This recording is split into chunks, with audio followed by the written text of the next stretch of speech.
नमस्कार। आज हम एक ऐसे सवाल पर बात करेंगे जो सदियों से बड़े बड़े इंजीनियरों और नेताओं के लिए एक पहेली बना हुआ है। सवाल ये है कि यूरोप और अफ्रीका के बीच महज 14 किलोमीटर की दूरी है, तो फिर आज तक वहां कोई पुल क्यों नहीं बन पाया? सोचिए जरा, स्पेन के किनारे से अफ्रीका इतना पास दिखाई देता है कि लगता है बस हाथ बढ़ाकर छू लेंगे। बीच में है सिर्फ जिब्राल्टर की खाड़ी, लेकिन फिर भी 100 साल से ज्यादा हो गए। दुनिया के सबसे बेहतरीन दिमाग यहाँ एक लिंक बनाने की कोशिश कर रहे हैं और हर बार नाकामयाब हो जाते हैं। आखिर क्यों? ये दूरी सिर्फ 14 किलोमीटर है, मतलब किसी बड़े शहर में एक जगह से दूसरी जगह जाने जितना ही। एक ऐसा सफर जो अगर बन जाए तो आधे घंटे से भी कम में 2 महाद्वीपों को जमीन से जोड़ सकता है। अब सवाल ये है कि ये छोटा सा रास्ता इतना जरूरी क्यों है? तो देखिए, ये दुनिया के सबसे व्यस्त समुद्री रास्तों में से एक है। हर साल यहाँ से 1 लाख जहाज गुजरते हैं।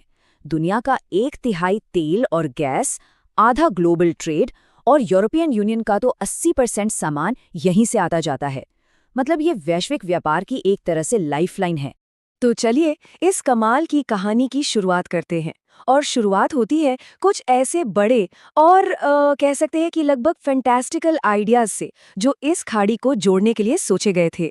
देखिए, शुरुआती जो प्लान थे वो सिर्फ एक पुल या सुरंग बनाने के नहीं थे। नहीं, ये तो दुनिया का नक्शा ही बदल देने वाले थे।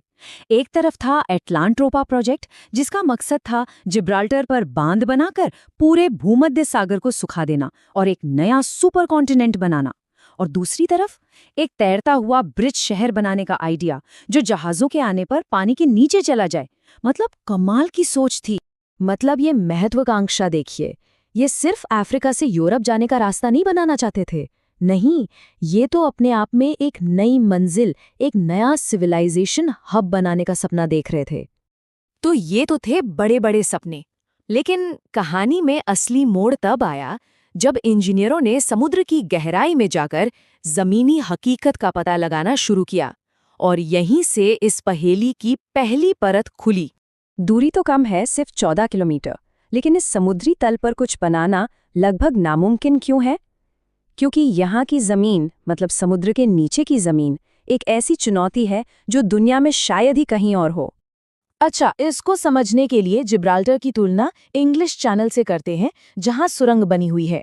जिब्राल्टर का जो सबसे छोटा रास्ता है वो इंग्लिश चैनल से लगभग 5 गुना ज्यादा गहरा है, करीब 900 मीटर। और सबसे बड़ी दिक्कत है वहां की जमीन, जो कमजोर, अस्थिर, ब्रेक्शिया और मिट्टी से बनी है। ऊपर से ये पूरा इलाका एक एक्टिव फॉल्ट लाइन पर है, मतलब भूकंप का खतरा हमेशा बना रहता है। अब ये ब्रेशिया क्या चीज है? सीधे सादे शब्दों में कहें तो ये टूटे फूटे पत्थरों और खनिजों का एक मिक्सचर है जो बहुत कमजोर होता है। मतलब अगर आप अरबों डॉलर के पुल के पिलर बनाने जा रहे हैं तो ये सबसे खराब किस्म की नींव है जो आपको मिल सकती है, बिल्कुल अस्थिर। तो कुल मिलाकर यहाँ 5 बड़े भूवैज्ञानिक दुष्स्वप्न हैं। 1, जबरदस्त गहराई। 3, एफिल टावर के बराबर। 2, बेहद अस्थिर समुद्री तल, यानी वही ब्रैकिया। 3, खुदाई के लिए बहुत सख्त चट्टान की परत। 4, ये एक एक्टिव भूकंपीय जोन है। और 5, ये दुनिया का सबसे व्यस्त शिपिंग रूट है, तो पुल के नीचे कम से कम 70 मीटर की जगह छोड़नी होगी। इन सबको मिलाकर मौजूदा टेक्नोलॉजी से यहाँ कुछ भी बनाना नामुमकिन सा हो जाता है। चलिए 1 मिनट के लिए मान लेते हैं कि जमीन की दिक्कत सुलझ भी जाती, पर कहानी यहीं खत्म नहीं होती, क्योंकि समुद्र का पानी अपने आप में एक बहुत बड़ी चुनौती है। यहाँ एक कमाल की और खतरनाक प्रक्रिया होती है जिसे अपवेलिंग कहते हैं। होता ये है कि अटलांटिक महासागर का ठंडा और भारी पानी खाड़ी में आता है और भूमध्य सागर के गर्म और हल्के पानी से टकराता है। इस टक्कर से ठंडा पानी तेजी से नीचे जाता है और गर्म पानी ऊपर उठता है। इससे पानी के नीचे जबरदस्त बवंडर जैसी धाराएं बनती हैं। अब सोचिए, ऐसी धाराओं के बीच कंस्ट्रक्शन करना कितना मुश्किल होगा। और बात सिर्फ पानी के नीचे की धाराओं की नहीं है। सतह पर पानी का बहाव 11 किलोमीटर प्रति घंटे तक पहुंच जाता है और हवा की रफ्तार तो कभी-कभी 100 किलोमीटर प्रति घंटे से भी ज्यादा हो जाती है। मतलब तूफानी हवाएं। इन हालात में तो सर्वे करने वाले जहाज का एक जगह टिके रहना भी जानलेवा हो सकता है। तो सबसे छोटा रास्ता तो नामुमकिन था, लेकिन इंजीनियरों ने हार नहीं मानी और उन्होंने एक हल ढूंढ निकाला। पर अफसोस वो एक आखिरी और शायद सबसे बड़ी चट्टान से जा टकराए। 2005 में एक बड़ी कामयाबी मिली। एक नया रास्ता खोजा गया। ये थोड़ा लंबा था, करीब 28 किलोमीटर का, लेकिन इसकी गहराई सिर्फ 300 मीटर थी और यहाँ वो खतरनाक भूवैज्ञानिक समस्याएं भी नहीं थीं। मतलब अब एक सुरंग बनाना तकनीकी रूप से मुमकिन था और प्लान भी तैयार हो गया। 3 सुरंगों का एक मॉडर्न प्रोजेक्ट, 2 सुरंगें हाई स्पीड रेल के लिए और एक बीच में सर्विस और इमरजेंसी के लिए। इसका लक्ष्य था कासाब्लांका से मैड्रिड का सफर 12 घंटे से घटाकर सिर्फ 5.5 घंटे कर देना। 2006 में इसका कॉन्ट्रैक्ट भी दे दिया गया, सब कुछ तैयार था। लेकिन जैसे ही काम शुरू होने वाला था, ये पूरा प्रोजेक्ट राजनीति की एक दीवार से जा टकराया। स्पेन और मोरक्को के बीच दशकों से चले आ रहे विवादों ने इस पर ब्रेक लगा दिया। देखिए, 1979 में दोनों देशों ने समझौता किया था। 2006 में प्रोजेक्ट को हरी झंडी भी मिल गई, पर 2008 में स्पेन के राजा ने कुछ विवादित इलाकों का दौरा किया, जिससे मोरक्को नाराज हो गया और प्रोजेक्ट रुक गया।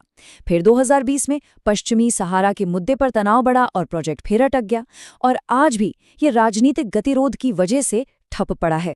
इस पूरे विवाद की जड़ में 2 इलाके हैं, सेउटा और मेलिला। ये दोनों शहर मोरक्को की जमीन पर हैं, लेकिन इन पर कंट्रोल स्पेन का है।